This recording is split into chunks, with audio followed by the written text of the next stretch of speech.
naye kotombolo Yesu yo naye komatiso Yesu mokonzi nazomona yo Yesu na miso na ngai ya kondima Joba.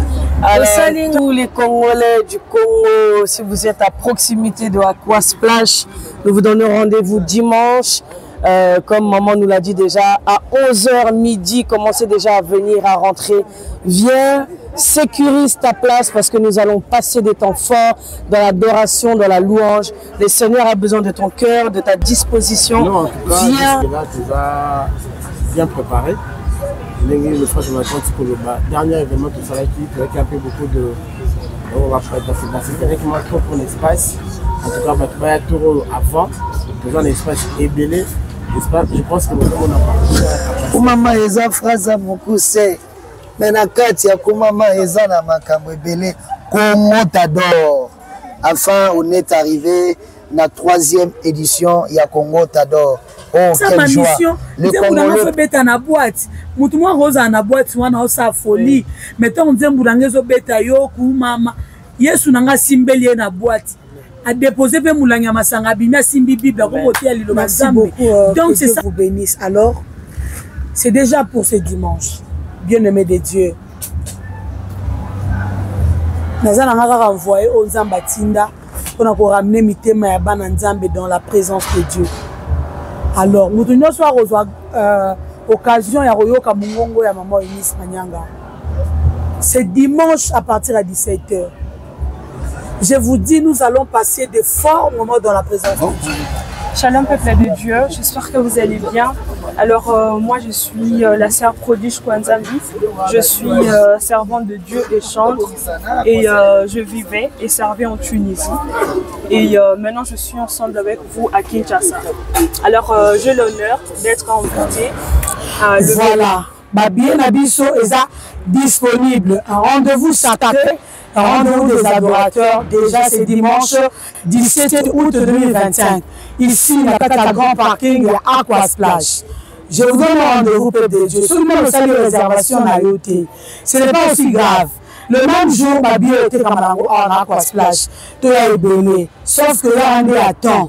Pour vous habiller dans le calme, au côté dans le calme, on va s'installer dans le calme. Que je vous. Félicitations. Merci.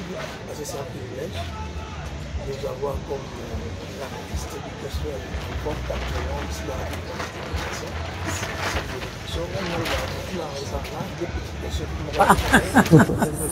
Merci beaucoup. Alors bonjour, c'est bonjour, bonsoir. Michel Kabea, journaliste à Univers Télévision. J'ai deux petites questions. La première, c'est de savoir, on est à la 3e édition de ces concerts. Alors, quelle est la particularité de cette 3e édition? Et en deuxième lieu, je vais savoir aussi en quoi repose votre choix des artistes qui vont prester avec vous, bien sûr, comme invités à cette 3e édition. Vous avez dit particularité. Maman Eunice, le Seigneur ne m'a pas parlé, là, c'est à l'église, je signale encore. Alors, tant qu'on aura rassemblé Batou, et ça chaque année une fois, c'est pour accomplir la mission que le Seigneur nous a donnée. Maman Eunice a Evra Kanase, il y a onction, il y a le prophète H. Manyanga. Je prêche là-bas, je chante là-bas, je modère là-bas, je fais tout là-bas. Et Maman Eunice a la vision que lobby, a la archibishop, balade ici école pastorale.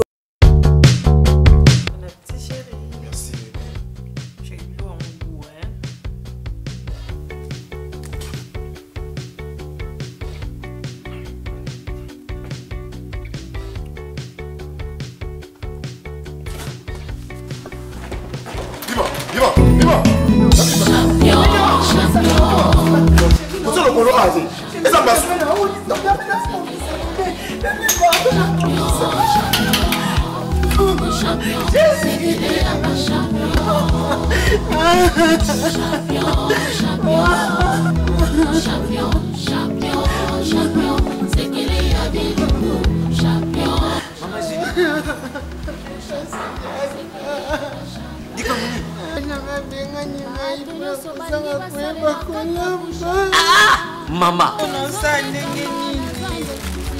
maman, j'ai dit solution, il y a ma cousine, bichot. et yé déjà champion eza ba modeli nyonso pe ya biloko nyonso eza kutekama partout awa na Kinshasa pe na ba province na biso ya République démocratique du Congo. En plus eza tina mboka ya bapaya na Congo Brazzaville pe ezali Goût Champion. Goût Champion eza kulambama na biloko nyonso. Goût Champion ya poulet ezali Goût Champion pour na kusali la ba viande ba tekintaba ba tumbi soso bo ba mama ba tumbaka poisson bongo eza kutekama en gros pe en détail. Goût Champion yango eza des solutions ya ba cuisine ya ba mama. Goût Champion eza partout soko mutu alinga azwa yango en gros pe en détail. Adresse na biso yango oyo eza nango esika ya kubunga te. Goût Champion ya mwana mboka sekele ya bilungu champion champion Goût Champion sekele ya ba champion.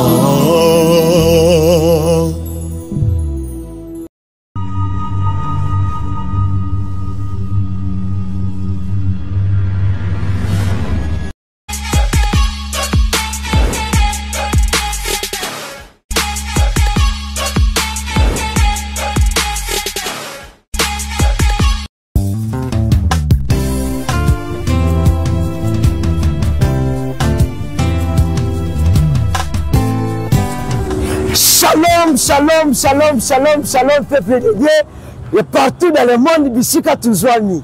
Alors, bien-aimés dans le Seigneur, l'autre nangai, nini, Nzambe Balukakaye. Alors, événement, Ezabongo, Moko, le 17 août, Oyo, Boussini, Tukutana, Awa, na Agua Splash. Tukutana Elongo, na la servante de Dieu, Maman Enis, Manianga.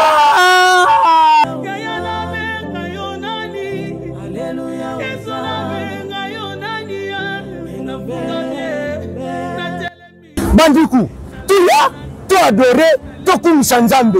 Parce que le 17 août, Oyo, Soko Zangi et Tadio, Pongai Nakuzala, Yope Zala, Congo, t'adore. Congo, t'adore. Alors, Bisso, Tuzawana, pour célébrer mon aîné Nzambe, il y a Benaza qui s'est la Bisso, Katina pour mon Bisso. Il y a un invité, Yope invité Mouninga, le 17 août, Bisso ne se tukutana, Awa. Bandikou, yomtu n'akakwa adoré, yomtu olingakako louer l'éternel. Bisous tukutana awa. Bonjour tout le monde. Merci beaucoup. Que Dieu vous bénisse. Alors, encore une fois, merci beaucoup pour la présence de Bissonio sur Awa. La conférence de presse Nabiso, il y a 3e édition. Le Congo t'adore. Je vous dis un grand merci. Présence Nabisonyo Sowa Eza pour la rencontre au Yamounene, tout ça là. Au Nzamba Pesaki Biso, une grande vision que le Seigneur nous a donnée. Il y a aussi là chaque année. Le Congo t'adore. Voilà. Je pense que dans la il y a conférence, j'aurai le temps d'expliquer le pourquoi le Congo t'adore. Au Ezali déjà pour ce dimanche 17 août, Awa na parking, il y a Aqua Splash. Voilà raison, il y a présence de Bissonio sur Awa. Merci Papa Robert. Merci beaucoup. Alors, sur la lingala binomo kaka, bolingi na chuluba binomo kaka, bolingi na anglais binomo kaka, na langue nyonso lelo boko poser ma question. Alors, nous ouvrons la balle pour le jeu de questions et réponses. Mais la photo là aussi. Je n'ai pas, j'ai oublié de vous présenter que non seulement vous aurez des questions pour Maman Enis, mais vous avez appelé la question à Maman Ange, vous avez appelé la question à Papa Doni, le manager, à Papa Jonathan. Si vous avez des questions, vous posez la question pour comprendre bien ma solo dimanche. Lola Rosala ouvert, na sens nini, ya on est toyeba. Journée wana. Ok. D'accord. Nani, alors les caméramans, ce que je voulais, votre caméra la bino na ba trépied, bozonga bobanga. Alors, première question, qui ouvre la balle? Monsieur Serge, l'opinion, il faut. On va commencer parce que ma voix n'est pas très si loin. Je commence d'abord par vous remercier de nous avoir conviés à cette conférence de presse. Je ne sais pas, c'est bilingue? Oui, c'est bilingue. Bon, enfin, je pose d'abord la question en français. Pourquoi d'abord le choix à thème Congo? Vous avez dit quoi? Congo t'adore. Et puis ceux qui au Congo, ça en quelques lignes au briefé, c'est qu'a été la dernière production, celle de comment on appelle ça, Showbuzz. Non, les deux premières émissions. Voilà. Effectivement, voilà. Merci beaucoup. Le pourquoi le Congo t'adore. Un jour, j'étais en train de prier. Le Seigneur m'a inspiré, le Congo t'adore. Pourquoi? Parce que le Salaki bâton est belé. Un constat surtout personnel. Nous, ici au Congo, les chrétiens à Congo surtout, qui plus que à la base, na ba prière, na biso na ba église, qui plus que à la base, na ba prédication, nous présenter comment les diables opèrent. Voilà. Alors, c'était un peu compliqué. Il y a aucun dans l'église moko. On n'a pas expliqué comment notre Seigneur Jésus-Christ opère. C'était compliqué parce que oui, diable azali, mais nzambe pas nzambo akela diable. Azan nzambo biso to sali la. Alors tant que vous avez biso, le diable est capable de faire. De l'autre côté aussi, vous présentez biso, le nzambe n'est pas capable de faire. Voilà pourquoi, quand j'étais en train de prier, le Seigneur m'avait dit de ramener la place de l'adoration dans l'église. Parce que dans l'église, place d'adoration, il y a qui les sous-soutés. Tu rencontres dans l'église du début à la fin, pour expliquer que ce n'est pas pour que soit l'église n'a pas milieu, on va côté un pouce. Ce qui me pèse à l'église n'a pas milieu, on va côté un PC. Mais sans nous présenter que celui qui est dans nous est plus fort que celui qui est dans ce monde. Alors celui qui est dans ce monde, il s'appelle qui? Il s'appelle Jésus-Christ de Nazareth. Voilà pourquoi il a dit dans sa parole, lorsque vous élèverez le Fils, et là vous connaîtrez de quoi il est capable. Alors on n'est pas là seulement pour chasser les démons. Je peux avoir des problèmes et des soucis, mais tant on a amitié, on adorer Nzambe. Adorer le Seigneur malgré tout. Malgré j'ai des problèmes, malgré que tout ne marche pas bien. Mais le réseau matanga na moteur, et ça que na focaliser ma pensée nanga vers mes problèmes. Ma pensée nanga est focalisée vers la croix de Jésus. Bisiga Oyo, il a dit tout est accompli. Je voulais dire alléluia, pardonnez. Voilà, donc le Congo t'adore. C'est ça, ramener la place de l'adoration dans l'église de Dieu. La parole nous dit, notre Père qui est dans les cieux, que ton nom soit sanctifié, que ton règne vienne. Alors, Nazo Simbara côté à que ton nom soit sanctifié. Nous devons sanctifier le nom de Jésus malgré tout. Malgré nos difficultés, malgré nos problèmes, malgré nos défis, nous devons sanctifier le nom de Jésus malgré tout. Alors l'adoration est ça pour un avantage na biso ba chrétien. Parce que quand tu adores le Seigneur, à ce temps-là, nani vraiment azalaka. Mais tant que tu na moto et ya na ngoroye ba bonzambe anzambe te. So lingoye ba bonzambe anzambe, c'est plonger dans l'adoration. Voilà le Congo t'adore. Merci. Deuxième question.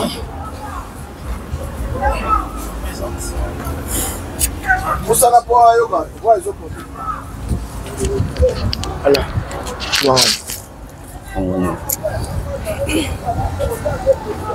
servant de dire bonjour. Bonjour, papa de Luxe. Je suis très ému d'être en ce lieu, dans ce beau cadre pour la conférence de presse.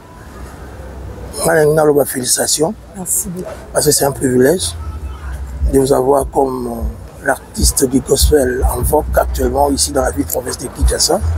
C'est une bénédiction. Des petites questions, puis mon manager. Et le chiffre est très un peu moins compliqué. Hein. Le Père, le Fils et le Saint-Esprit. Donc j'espère bien le Saint-Esprit sera au rendez-vous. Et tout le corps à bateau au travers le monde, au travers la CNTV, Vakum TV, forger ma chaîne, tout où ils allaient. Un état d'esprit nini, parce qu'on connaît très bien, aux anneaux normal, maintenant on m'attend à podium, on m'a appelé des. Ma deuxième question, qu'est-ce que ça fait en sorte que si vous parlez, ça doit toucher les hommes? Si vous sentez, ça doit transformer les gens. Bilo anzo toni ozanga na mama ministre. Pona sugisa. Mama ministre, manyanga. Et salon nini. Nenge manager de Nice, Aosa Moussala et puis beaucoup de sponsors au Banana Simanayo. Fin de citation. Bravo. Merci beaucoup. Première question, Izalaki. Pardon si vous... Première question, Izalaki. Bateau Azolanda. Bateau Azoya, voilà. C'est un chiffre très compliqué. Ok. Le Père, le Fils et du Saint-Esprit. Donc on a bien compris que le Saint-Esprit sera au rendez-vous. Bateau Azolanda, il y a un état d'esprit. Car il y a louange, adoration. Merci beaucoup. Oui. Lorsque tu sangi sera battu, et ça na gloire na bisoté.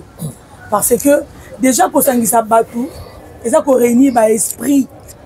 Alors, et ça na gloire na bisoté, et ça na gloire ya nzambe. De battu wana bayaka. Alors tant que vous la mukana tonga bimi na katanda kuna yi. Acha la mutu na teke na kete maman Enis. Nga na juste envoyé on nzamba tindi pour apporter je viens de le dire ici, l'adoration est un avantage chrétien. Parce que derrière l'adoration, il y a une promesse. Derrière l'adoration, il y a une bénédiction. Alors, tant que il y a la 3e édition, le Congo t'adore, mais dispose bien ton cœur pour recevoir. Image. Et ça, et l'Européen a bête moi c'était. Aujourd'hui, na ba concert na biso, place il y a Kotombola Nzambe za esouté.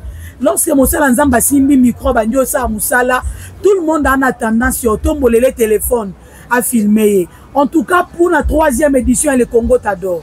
J'aimerais que parti aux à la partager. Je demande na ba Nzambe nyonso. Surtout toi Liboso, président de la République, tu as une attitude de Tokenda Nango. À combien plus forte raison le président ou qui est là président de la République? Présence Nzambe doit être honorée en tout et pour tout. Alors quand aux oya na présence Nzambe dans le Congo t'adore. Mais maintenant Nzambe motema na yo. Zwa téléphone na yo, tiango na sac na yo. Yara na motema ya kogumba mela pour recevoir de la part du Seigneur. Et non au côté aux zongi, to bengi 4e édition le Congo t'adore, au y a la même situation. Et là Nzambe to sambe la raté. Je le dis souvent. Tu as besoin de vivre l'ainsi fait l'Éternel. Alors la personne qui a vivre l'ainsi fait l'Éternel, c'est une personne qui a avec un cœur disposé. Voilà. Deuxième question était. Deuxième question. Ça fait comment le manager avec tous ces sponsors? Parce que ça il a basta à concert.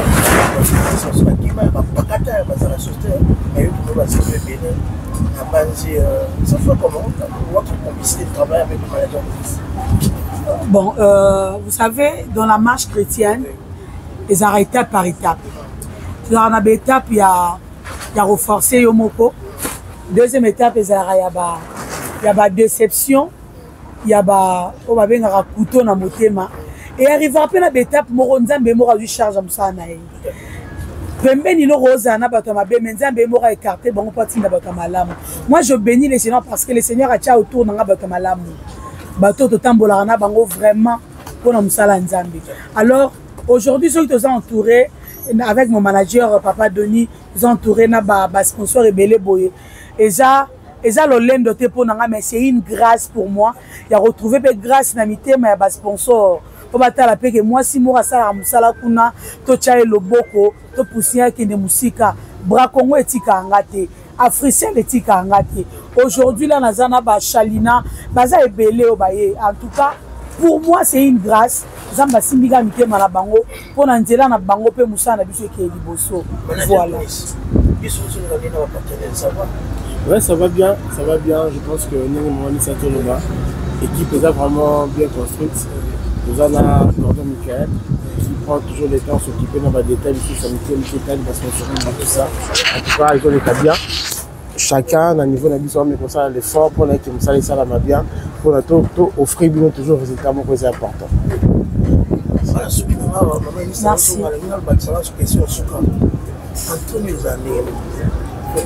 Bon, c'est la surprise, papa. Merci beaucoup. Alors, bonjour, c'est Bonjour, bonsoir. C'est Michel Kabea, journaliste à Univers Télévision. J'ai deux petites questions. La première, c'est de savoir, on est à la 3e édition de ces concerts. Alors, quelle est la particularité de cette 3e édition? Et en deuxième lieu, je vais savoir aussi en quoi repose votre choix des artistes qui vont prester avec vous, bien sûr, comme invités à cette 3e édition. Vous avez dit particularité, et puis deuxième question, c'est en quoi repose les choix des invités au sein de cette 3e édition du concert? Merci beaucoup. Premièrement, particularité Nabiso, Toye la Yesu. Naba Congo Tador Toye la Yesu. Bazala Nabiso na première édition, Bayebi. Bazali Nabiso na deuxième édition, Bayebi. Yesu Atombo Maka. Et le roi Liboso Yesu Atombo Maka. Deuxième des choses, c'est ça. Pourquoi choix il y a d'artistes? Alors, quand on a préparé le Congo Tador, c'est une vision que le Seigneur m'a donnée. Et ça pour ça la choix na sentimenté. Et ça pour ça la choix na bateau ba la capable. Quand on simbi micro, ayete pour la kisaba na nzambe ke na yemba bien. Ayete pour la kisaba na nzambe ke je suis la star parce que c'est Jésus la star. Bisonyo totozaba na bitinda oya tinda poto représenter dans le monde. Alors, par la grâce de Dieu, le Seigneur nous a convaincus. Il y a des artistes qui na affiché. Nanzela na bango adoration on a besoin de faire nzambe le 17 c'est dimanche. En tout cas nanzela na bango ba nzambe ba ya kaka. Kolo ba ebelete ba nzambe ba ya. Frère Jonathan Yanfou est là. J'ai ma fille ici à Outi Suisse. Elle est uniquement pour une activité. Elle s'appelle Ange, elle est là. J'ai ma fille à Outi Kisangani. Sœur Loredi est là. La sœur Trina est là. Maman Jeanne Witaba est là. Maman Véro Manyanga, elle est là. Qui encore? Papa Moïse Matouta. Belé. Sélection, et ça sélection, il y a des adorateurs, s'il vous plaît. Bon, pour que tu adores Nzambe, Nzela la bango, tant que tu simba na maboko, Ndenzembo et Mamaraoui, le Congo sera sauvé. Nzela la bango, quand nous allons élever le nom de Jésus, pour comprendre de quoi il est capable dans le Congo. Voilà. Merci beaucoup. Bonjour.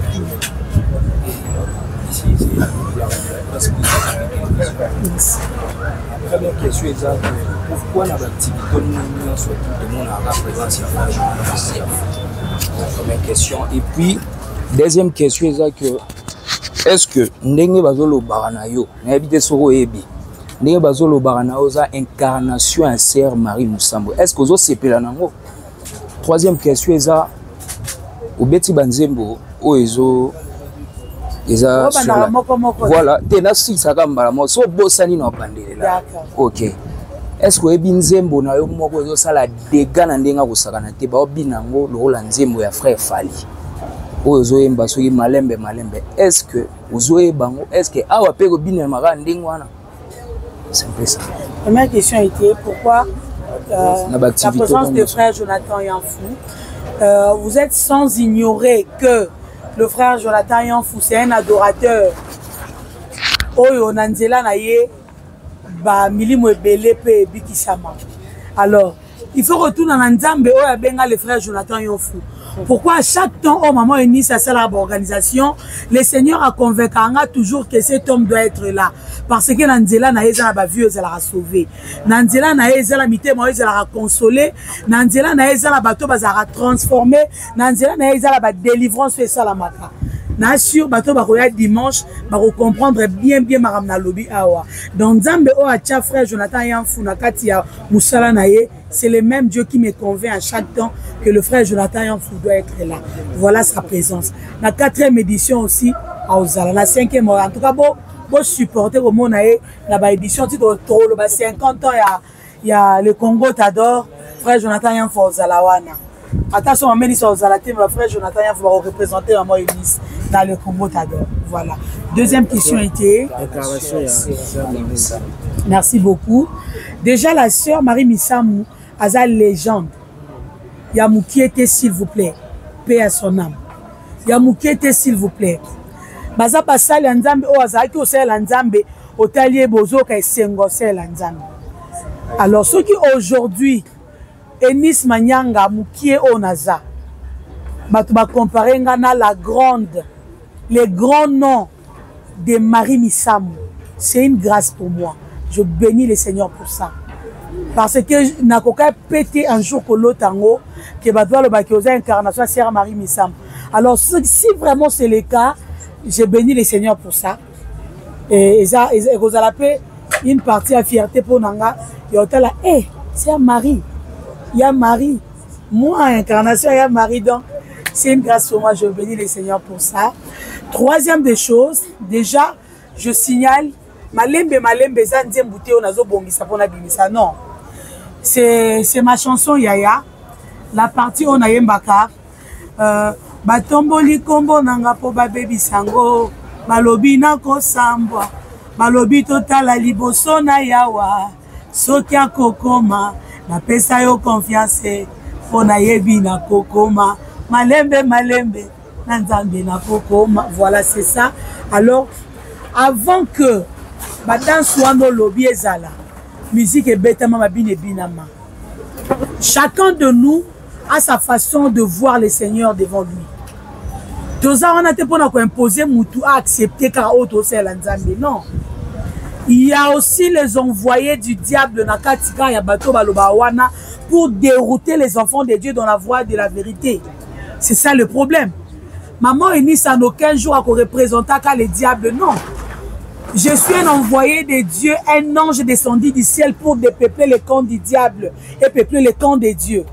Je sais que je serai toujours combattu, mais cela ne va pas m'empêcher d'avancer vers ma destinée. Là où le Seigneur m'attend pour sauver les âmes. Cela ne va pas m'empêcher. Alors, Bato Bayebi déjà Maman Enis depuis longtemps savent que Maman Eunice danse comme ça. Sotozongi, non, s'il vous plaît. S'il vous plaît. Donc, confondara nzambe na mokilité. Toza contre bangote parce que chacun de nous a na mokili na mission ya yela na mokili. Chacun de nous a za ko accomplir mission na ye. Moi, je suis en train d'accomplir ma mission sur la terre des hommes. C'est de gagner les âmes pour le Seigneur et non pour faire plaire aux gens. Non.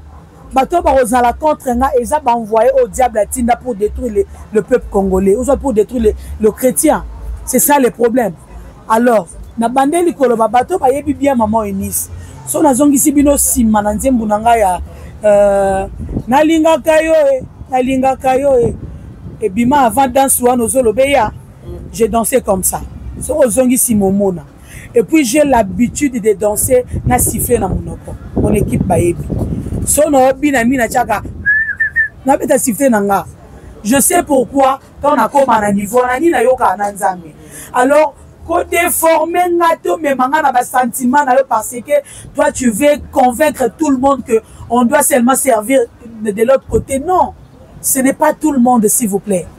Je suis une servante de Dieu que le Seigneur lui-même a appelé. Namichate. Un jour j'avais dit dans l'émission Moko na senganzambete que je sois la star. Non. Na senganzambete que na yeba na musique, non. J'avais demandé à Dieu une chose. À Pambolanga dans le mariage avec Mobile Ambon et Belé pour aider ma famille. Je vous dis la vérité. Parce qu'après la mort de mon père, nous sommes tout noir. Mais le Seigneur m'avait dit, là où tu veux aller, les chemins dans Zéléloté. Et ni écoute-moi pour le mariage, tu dois attendre. Et jusque-là, j'attends le temps de Dieu. Pas le temps des hommes. Pas parce que quelqu'un veut que je me marie, non. Le temps de Dieu. Jour tant Nzambe kokara via mutu, nyon se salamarizara, la facilité et la rapidité. Voilà. Donc, la danse que Maman Eunice Abinaka, c'est la danse que je danse pour adorer mon Dieu et pas votre pensée. Il y a dérouté peuple de Dieu dans la voie de la vérité qui est Jésus-Christ. Je danse na ba sifflet. Je danse na mutu et ça danse na préféré. Et puis dimanche beaucoup tanga na obi na opéra. Malembe na nzambe na koko aux arabes dimanche. Donc supportez-moi. Que Dieu vous bénisse. Merci beaucoup. Merci. Ma ministre, la question. Ouais. La scène B de la télévision, on a évité un héritage. Je ne sais pas si une question en est déjà. Le Congo t'adore. Un ministère en gestation. ou bien ça n'aura juste un programme pour tout ce qui est Eyaka, on a dans sa présence. On a dans sa présence, les lots et comme église. Nous allons avoir Siloé, les lots comme ministère. Est-ce les lots, les Congo t'adorent, un ministère en téléchargement, ou bien ils ont encore juste pour élargir le champ pour que vous la musique locale.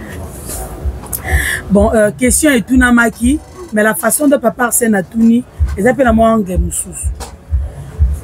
Je pense que dans la télévision, c'est Maman Eunice qui parle. Je répète encore parce que c'est une question et tout nanga déjà, avant d'expliquer le Congo t'adore. J'avais dit ici que le Congo t'adore, c'est une vision que le Seigneur m'a donnée pour ramener son peuple dans sa présence, dans l'adoration. Pour montrer aux gens la grandeur et la puissance du nom de Jésus. Vous voyez comment vous avez déjà perdu. À chaque temps, Rose dans la séminaire, il y a un mois. Oh, voilà, c'est absolument comment les diables opèrent. Ban ensemble, on vivre dans la peur parce que na Rose Ananda Kuso, na eloko musu ya robangate au nom de Jésus. Non. La Bible nous dit quoi? Celui qui est en nous est plus fort que celui qui est dans ce monde. Là où on a la tienne makolonanga, je domine, même si je ne parle pas, même si je ne crie pas Jésus. Mais si on a tienne makolonanga, je domine. Dans le Congo t'adore, c'est juste ramener le peuple de Dieu dans l'adoration, adorer malgré tout. Malgré tout, tout ne va pas bien, j'adore Jésus. Malgré tout, adorer malgré tout. C'est ça le Congo t'adore. Voilà. Maman Eunice, elle jamais la vision, il y a aussi à l'église, je signale encore. Maman Eunice, le Seigneur ne m'a pas parlé, là, ça l'église, je signale encore. Alors, tant qu'ils ont rassemblé Batou, et ça chaque année une fois, c'est pour accomplir la mission que le Seigneur nous a donnée. Maman Eunice a Evra Kanassé, il y a onction, il y a le prophète H. Manyanga. Je prêche là-bas, je chante là-bas, je modère là-bas, je fais tout là-bas. Et Maman Eunice a la vision que lobby, a la archibishop, c'est école pastorale. Non, et sa vision n'a gâté. Mais si un jour, nous avons béni dans l'anzela wana, il y a que un pasteur et tout, je dirais oui à la volonté de Dieu, mais pas ma volonté. Mais pour la l'église, et sa responsabilité, sa charge. Na rosala ngote pour 2-3 personnes mandimelanga. Non. Na rosala ngo ceux qui n'a un appel ya Nzambe.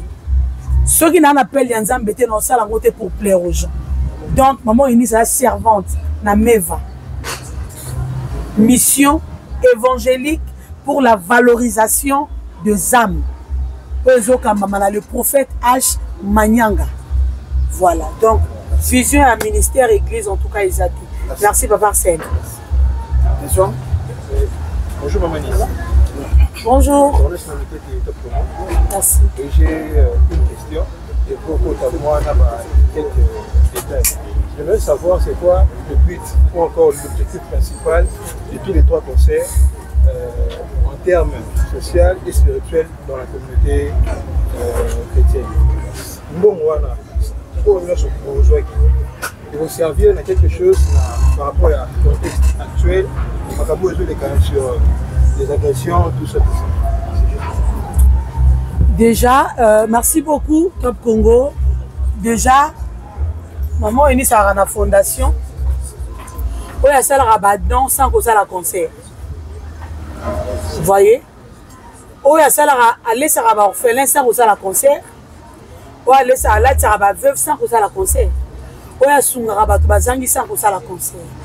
Alors, na ba concert na biso tant to chaka droit d'entrée. Parce que jusque-là, depuis que Maman Eunice a Maman Eunice Manyanga, je signale pour la bateau Bayébité, il y a un producteur derrière moi. Je travaille seul avec le Seigneur et avec mon équipe, nous avons passé la biso grâce. Petit à petit, nous avançons. Et non, il y a un producteur derrière nous, Oyachara Loboko, non. Mais le sponsor Bayara pour nous aider à accomplir Moussala Auto Sala. Donc, tant que tu as le droit d'entrée, peut-être on a le droit d'entrer na Yowana, ça peut nous aider. Il y en a ça, les conférences de presse, tant que les journalistes et les transport, ça peut nous aider. Il y en a ça, les concerts, tant qu'on a des artistes et on fait le transport, ça peut nous aider. Il y a aussi les instruments, ça peut nous aider. Il y a Rotelemi ça podium, ça peut. Voilà pourquoi deux fois que le barano il y a la petite contribution na Yohana na mukienza Mbappé sa biso to sangisi pour accomplir. Du côté spirituel, le Congo t'adore déjà est impacté vinanga beaucoup. Muto on a porté vision. Impacté vinanga. Depuis que na banda le Congo t'adore, na première édition, quand le Seigneur m'avait parlé, il y avait des personnes au bataille c'est un mois de découragement. Maman il dit est-ce que Rosimba? Est-ce que mais j'avais dit ceci. Moi j'ai confiance en mon Dieu. Tant que tu as mutu, tant que tu as vision, tu as provision. Provision ça peut ka bato ba ya kana poto adorer Nzambe. Provision ça ba bolango tozwaka après avoir pour réunir bato. Provision ça ko attacher biso la promesse ça lorsque vous élèverez le fils de l'homme, vous connaîtrez de quoi il est capable. Donc cette bénédiction là qui est liée derrière l'adoration, c'est la bénédiction qui nous accompagne. Voilà pourquoi à chaque temps surtout longa dans le Congo t'adore de pas à pas Nzambe otambola na biso. De pas à pas, le Seigneur nous amène d'ici à biso. Du côté spirituel, ça impacte le vie. Ma vie a vraiment impacté. Ma témoignage est béni. Voilà. Merci beaucoup. Bien. Dernière question. Bonjour Maïnis. Bonjour papa. Bon rire, comme précieux. Alors on a deux questions. Premièrement, il y a l'Ibosso Zali, Congo t'adore. Nous avons comme impression Congo t'adore le Soudan à Kinshasa. Je suis Kinshasa et Europe. Au moins, on est dans la province de mais tu sais, la gare à Kinshasa. Vision de la gare à Kinshasa, en Europe. Est-ce que votre matadi, tu as Kolwezi, va bénéficier de la Congo t'adore? Voilà la première question. Deuxième question pour la Sili Cézali. Les bandeli à Congo t'adore, tu as dit que Nzembouya Liziba. Tu as dit que moi, parents, c'est moi qui l'ai landam. Kolela Nzambe desunga mais petit à petit tozomata tokomina changa nzembo yaya tokomina célébrer. J'ai comme impression que élévation et changer biso mo lolenga koyemba tomemba manzembo siko ya elamuka tomone frère Patrice tolunga la bangebe tolunga la banini tokomina ba mine et ça dire il y a quoi changement il y a technique wa. Première question était voilà, je vais répondre. Merci Papa Henri. Je vais répondre maintenant à ma première question. Première question. Le Congo t'adore. C'est une vision que le Seigneur nous a donnée. Oh, par la grâce de Dieu. Yamuke Otozwaka. Maman il s'est organisé. Alors, déjà, c'est une occasion pour moi d'annoncer le 30 novembre.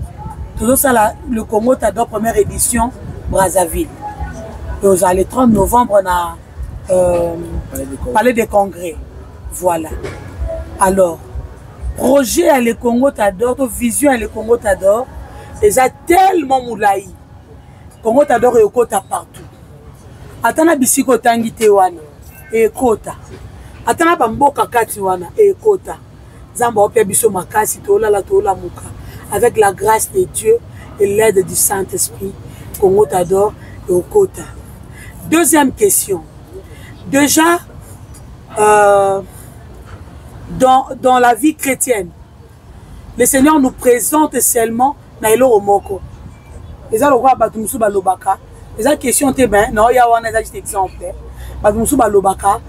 Bobandara bayembi bokomi ba pasteur. Muta bandara moyembi comme pasteur te. Muta rosa na ba grâce belé katinaye. Mais Nzamba présentera la grâce nyonso à la fois te. Nzamba ko présenter ngana osala suki, mais na simon sala suki na tonga pe bilamba. Tangu yo moninga na osala suki, o approcher nga ah maman ni so osala suki bien, na présenter pe robe mon na tonga ki, na rappel modéliste. Et là on ni le sali oyeba ke na modéliste. Eza suki o mona ki na sali, et sali ko poussa na veranga, et la ki sio parti na nga mususu. Le Seigneur nous a donné la chanson Liziba. Nzamba za rappé en monotonité.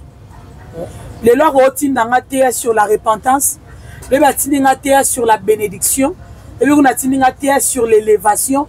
Tout ça la réunion sauté dans ma pensée na biso.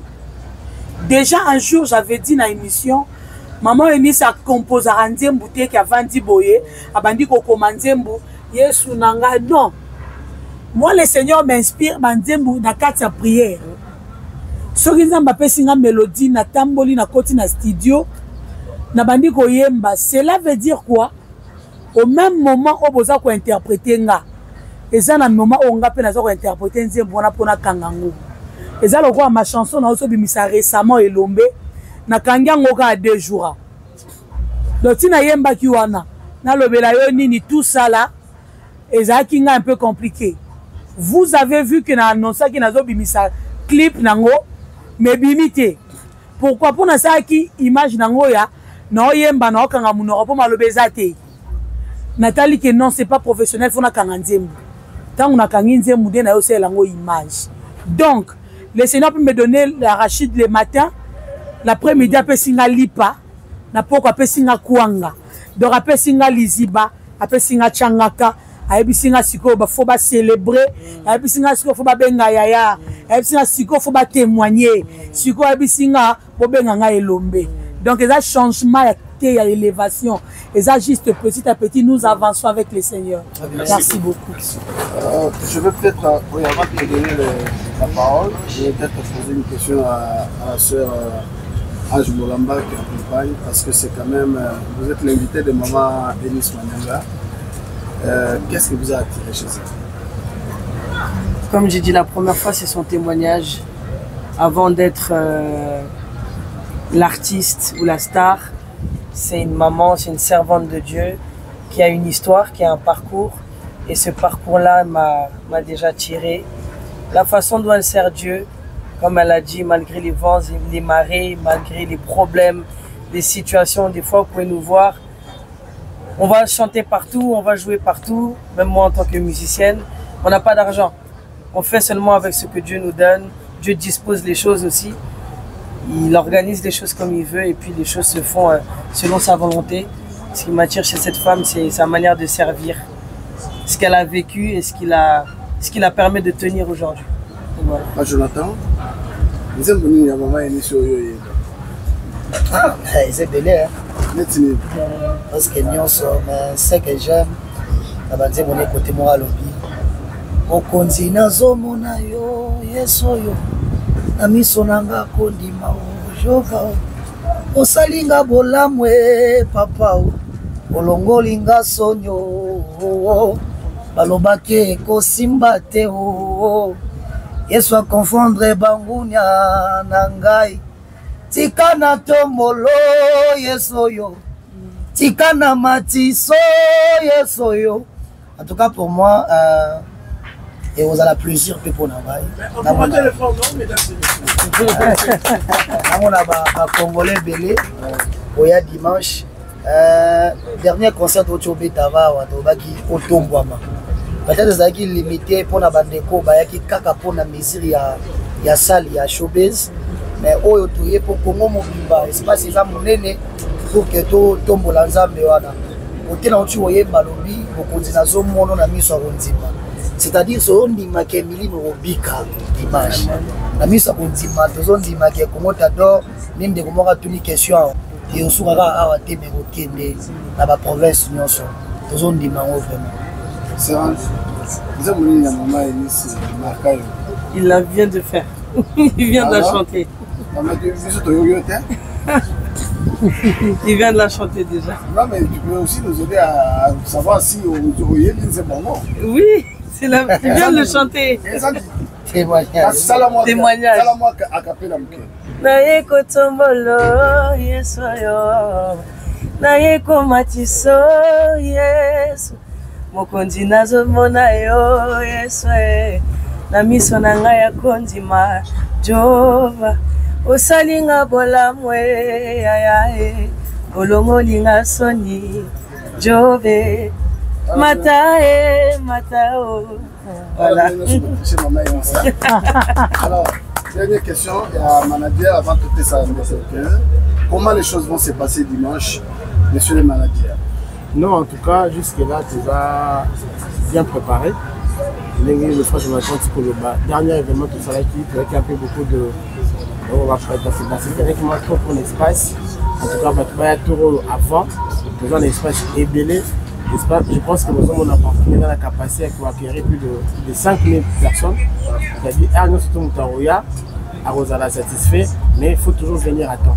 En tout cas, tous nos invités seront là pour notre adorer Nzambe ensemble, tout comme Nzambe, et plutôt élevé. Alors, je voulais rapidement répondre à la question de Papa Henri concernant le projet M. Stozana Tador.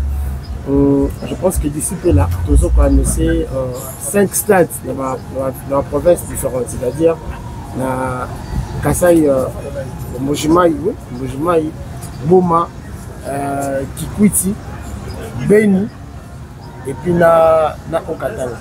Donc je pense que d'ici peu là, on va annoncer bien nos bagages avec beaucoup de précision concernant la place que nous adorons et prochainement dans la ville genre dans la République démocratique du Congo. Nous invitons tout le monde de venir le dimanche à temps pour y aller tout comme Nzambe. En tout cas, Dieu sera au rendez-vous. Merci beaucoup. Dernière question. Ok. D'abord, je salue. Merci de faire Gavin, ce que vous êtes à la télévision. En fait, j'ai que des questions à vous poser, maman. En fait, ma première question est que non, le Congo t'adore, 3e édition. Nous avons appelé votre apôtre dans une déclarée en Makassi. Est-ce que nous avons assuré que nous avons une grande fois de l'éducation et nous avons un artiste, nous avons un Kende, nous devons faire faillir. Il y a un jour au rêve pour voyager dans l'éducation. Et je ne sais pas, est-ce que déjà il y a pour ça encore Wana ou pas le massacre pour le gouvernement va faire sur la table d'attendre quelques visas parce que une fois tout le monde a Congo d'abord, tout le monde a une équipe qui s'en va mais la pas dans l'étranger, nous avons une équipe qui est léger, mais avec cet esprit, nous avons plus à la est-ce que nous rappelle l'idée que Batouno se bat 15. Et ma deuxième question c'est que non, l'air aux hommes on a fait une nanda, ma version vidéo.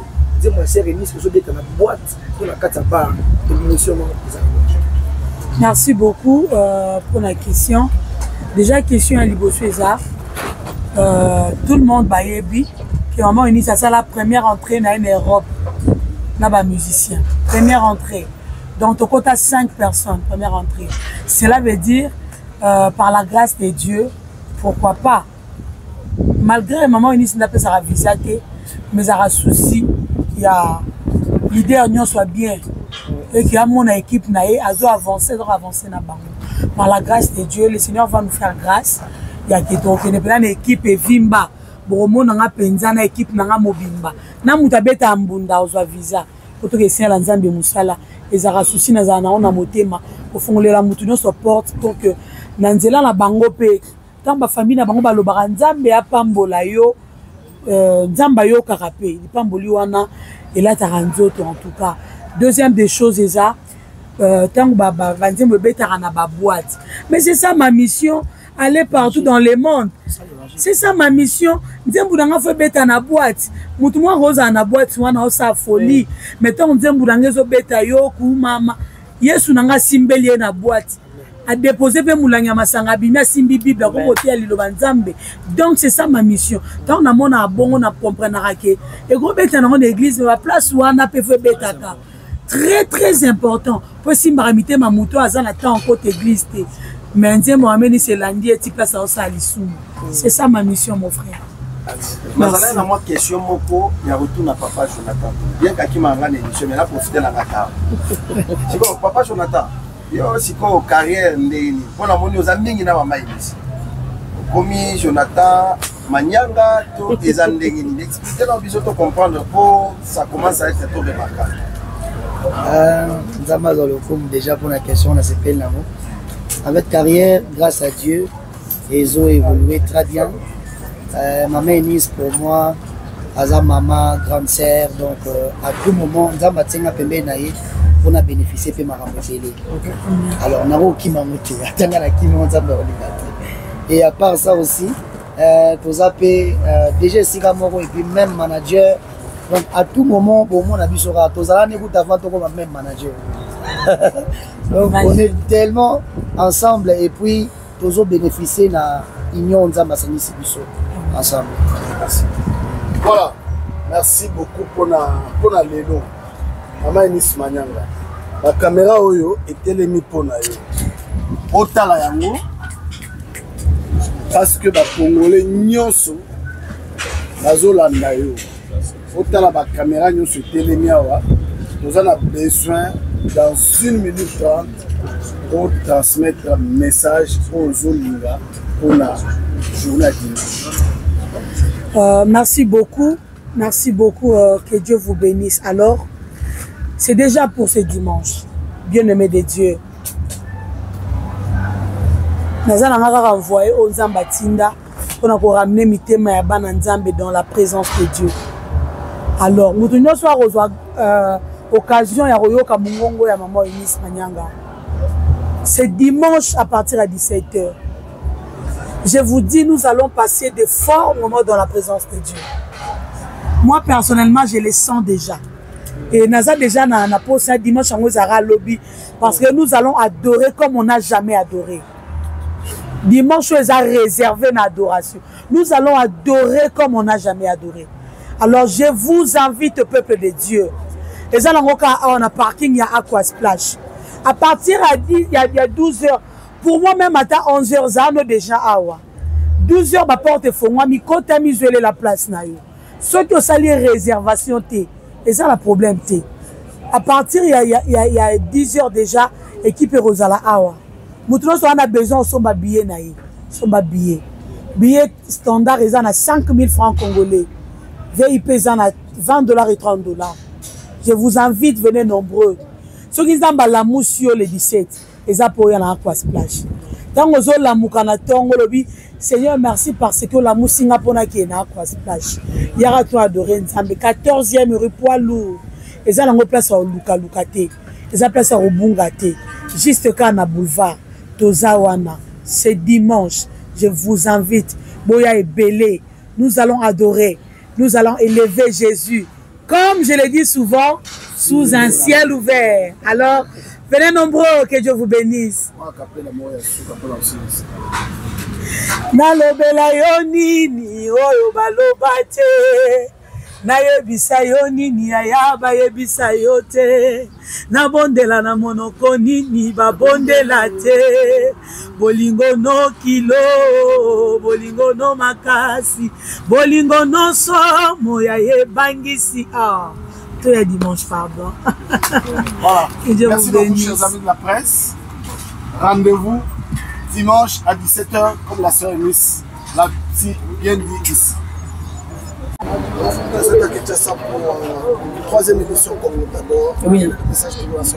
Alors, tous les Congolais du Congo, si vous êtes à proximité de Aqua Splash, nous vous donnons rendez-vous dimanche. Comme maman nous l'a dit déjà, à 11h midi, commencez déjà à venir, à rentrer. Viens, sécurise ta place parce que nous allons passer des temps forts dans l'adoration, dans la louange. Le Seigneur a besoin de ton cœur, de ta disposition. Viens, viens et attends-toi à Jésus. Merci beaucoup. Voilà. Bien Nabiso est disponible. Un rendez-vous sacré. Un rendez-vous des adorateurs, déjà c'est dimanche 17 août 2025. Ici, il n'y a pas de grand parking, il y a Aqua Splash. Je vous donne rendez-vous, peuple de Dieu. Seulement le salut réservation à l'IoT. Ce n'est pas aussi grave. Le même jour, ma bio était comme en Aqua Splash. Tout est béni. Sauf que là, on est à temps. Pour vous habiller dans le calme, au côté dans le calme, on s'installer dans le calme. Que Dieu vous bénisse. Précisément, si vous vous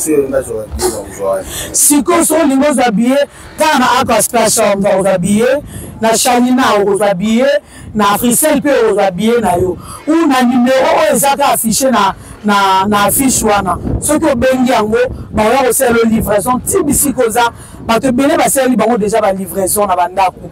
À partir de 5 billets de ça les livraisons à domicile, voilà. C'est bon, c'est bon. Shalom peuple de Dieu, j'espère que vous allez bien. Alors moi je suis la sœur prodige Kwanzambi, je suis servante de Dieu et chantre et je vivais et servais en Tunisie et maintenant je suis ensemble avec vous à Kinshasa. Alors j'ai l'honneur d'être invitée à l'événement de la sœur Eunice et ce qui m'a poussée à venir c'est d'abord la chaleur, le service de Dieu qui est fait et entre autres la conviction aussi personnelle je dirais. Sinon que Dieu vous bénisse abondamment. Et je vous invite tous d'y participer. Nous allons passer des moments favorables. Merci beaucoup. Est-ce que vous avez une chanson à laquelle vous allez vous référer, la chanson préférée de Sœur Eunice Mania? Je dirais la chanson d'Eliziba. C'est un chant qui m'a beaucoup touchée personnellement. Et pardon? Extrait. Ok. Yonde nyosa alukanavi aba. Donc c'est un chant qui m'a beaucoup touchée, du fait que ça parle d'une personne qui a longtemps cherché Dieu. Et en tout cas, ça m'aidait beaucoup dans mes prières. Kumama eza phrase à mokuse. Mais na kati ya kumama eza na makambo ebele. Congo t'adore. Enfin, on est arrivé na 3e édition ya Congo t'adore. Oh, quelle joie! Le Congolais, le peuple congolais, je vous invite, venez nombreux. Même les Congolais ou Yangambu, ya Brazzaville, Bissonyonso, toza ba invité na dimanche oyo Maman Eunice Manyanga a bengisi biso. Alors si vous êtes Congolais, Congolaises, ne manquez pas. Et ce dimanche, à partir déjà, il y a 12 h, ma porte est ouverte, et puis 14 h, tu démarres le programme Nabiso. Boya tu adoré Nzamba Congo, Nzambo ya Bigisi Congo, Nzambo ya Batelara Congo, Nzambo ya Bisa Badorateur na Congo, Nzamba Sala Basala Nzambe na Mboko, Boya to Gumba Melanzambe. Tu rozala wala to ko adorer, Badorateur basé belé, ba surprise pe, Eza ebele, entre 5 000 et $30 na VIP. Espace Eza monene yawa. Donc, tous les na showbiz, tous les limités. Boya ebele, à 10 000 personnes, 10 000 Congolais pour que tu adores Nzambo à Congo. Nzamba Pambola Bino. Si vous pouvez nous dire votre province, vous venez d'où et quelle est la motivation à laquelle vous affichez aujourd'hui en avion pour risquer et arriver à Kinshasa? Qu'est-ce qui vous a motivé ça? Bonjour, je m'appelle Léa Olangui. Je viens de Kisangani, comme vous avez bien dit, et j'ai reçu l'invitation de Maman Eunice Manyanga, la servante de Dieu, qui est venue dans notre province, précisément dans notre église, pour un séminaire, et elle m'a entendu chanter, et c'est là qu'elle a décidé de produire mes sons. Et je suis là pour participer à ces grands concerts qui nous appellent à adorer le Seigneur. Qu'est-ce que vous dites au peuple dédié qui tarde encore à acheter des billets? En tout cas, ne tardez pas à acheter vos billets. Parce que là, on est impatient. Le Seigneur nous attend, c'est un rendez-vous sacré que le Seigneur nous donne pour passer des bons moments dans la présence de Dieu. Merci. Merci.